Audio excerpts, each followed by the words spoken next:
ऐसा कह करके वो प्रलय काल के मेघ चले गए। देवराज इंद्र को बड़ा डर लगा कि ये साक्षात नारायण है, तभी तो प्रलय काल के बादल भी उनका कुछ नहीं बिगाड़ पाए। भगवान ने देखा कि बड़ी सुंदर धूप निकल आई है ब्रज में। भगवान ने ब्रजवासियों से कहा, ब्रजवासियों चलो 7 दिन का समय पूरा हो गया, सब लोग बाहर चलो भैया।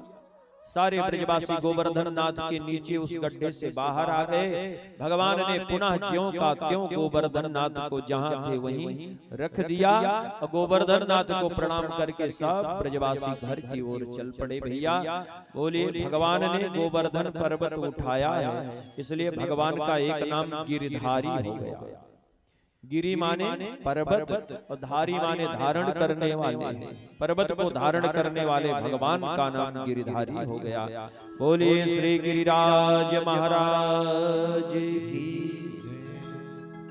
सो आज भी देखिए ब्रजमंडल में गिरिराज भगवान की बड़ी बड़ी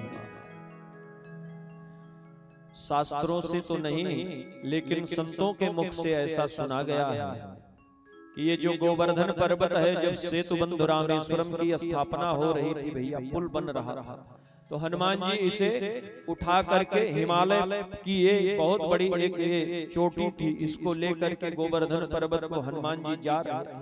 चलो तुम्हें भगवत सेवा में लगाएंगे।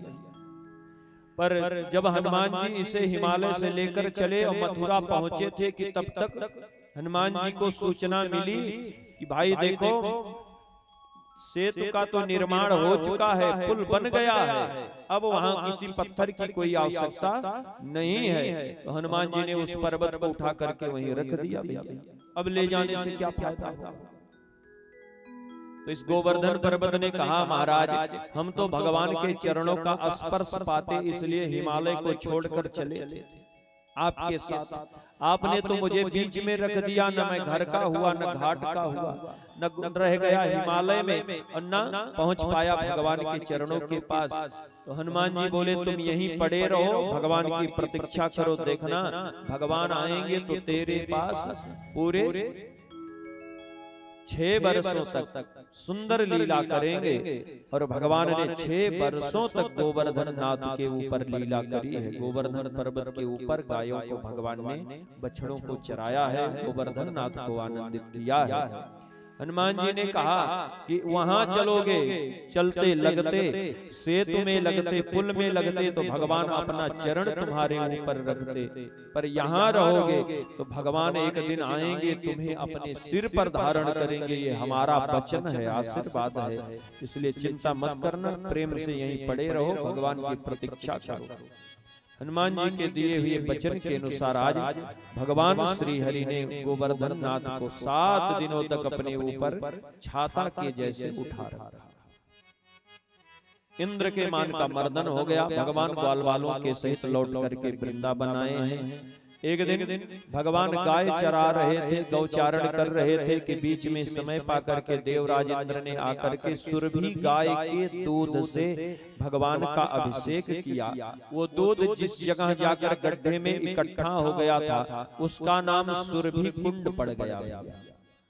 सो आज भी देखिए वृंदावन में सुरभि कुंड है। अब इंद्र ने आकर के भगवान का सुरभि गाय के दूध से अभिषेक किया, बड़ी सुंदर प्रार्थना करी। भगवान देवराज इंद्र के ऊपर प्रसन्न हो गए। भगवान ने कहा वरदान मांगो। देवराज इंद्र ने कहा हमारा अपराध प्रभु क्षमा कर दो, बस और हमें कुछ नहीं चाहिए। मुरली बजाने वाले, बड़ी सुंदर स्तुति की है। गिरिवर उठाने वाले, मेरा दास हूँ तुम्हारा, मेरा दास हूँ तुम्हारा।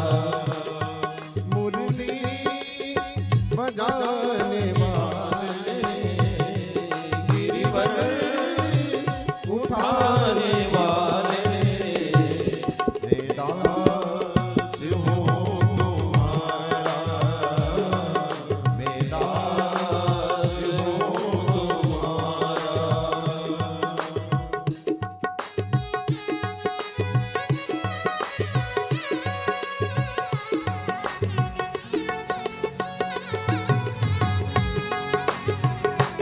राधे।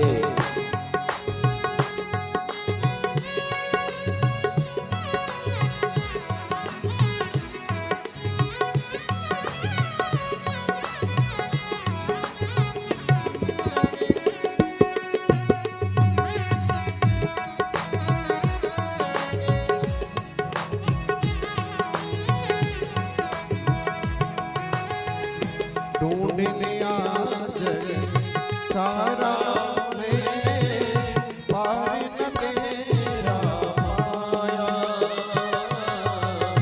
ढूंढ लिया जग सारा मैंने, दर्शन तेरा पाया।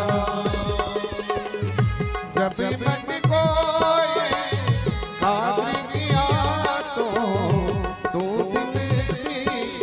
माया भगवान करने वाले श्री राधा रमण हमारे।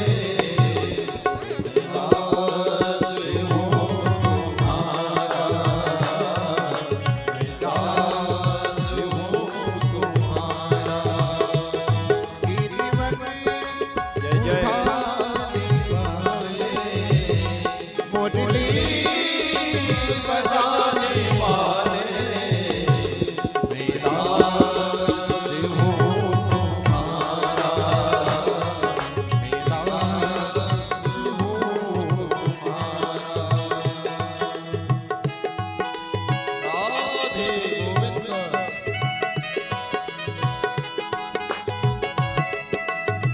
जय जय।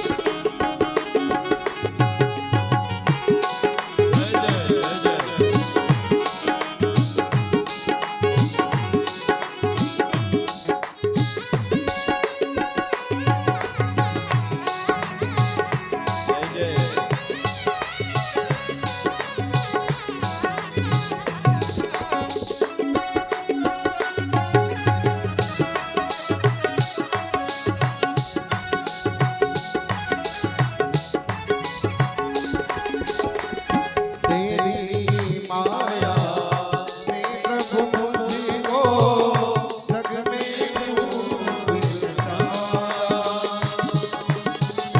तेरी माया ने प्रभु मुझको जग में खूब बचाया। दीन बंधु भव सारन प्रभु जी, नाम न तेरा गाया। सर्वत्र रहने वाले जय जय। श्री राधा रमण हमारे। मेरा दास हो तुम्हारा, मेरा दास हो तुम्हारा।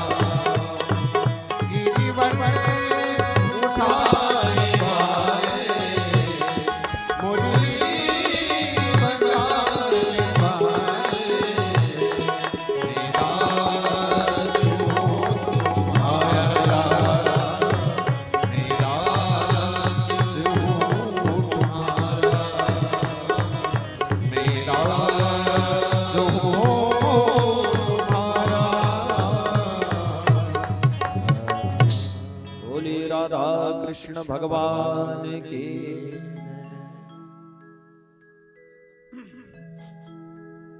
भगवान बड़ी सुंदर लीला वृंदावन में कर रहे हैं। सुखदेव बाबा कहते हैं, परीक्षित, वृंदावन की सभी गोपियां भगवान को देख करके, भगवान की सुंदरता का अनुभव करके, ठाकुर जी को पति रूप में पाने के लिए यमुना जी के जल में जाकर के निर्वस्त्र होकर के स्नान करते हैं और भगवती मां कात्यायनी की उपासना करते हैं। इनका ये कर्म तो सत्कर्म है, लेकिन इस सत्कर्म में भी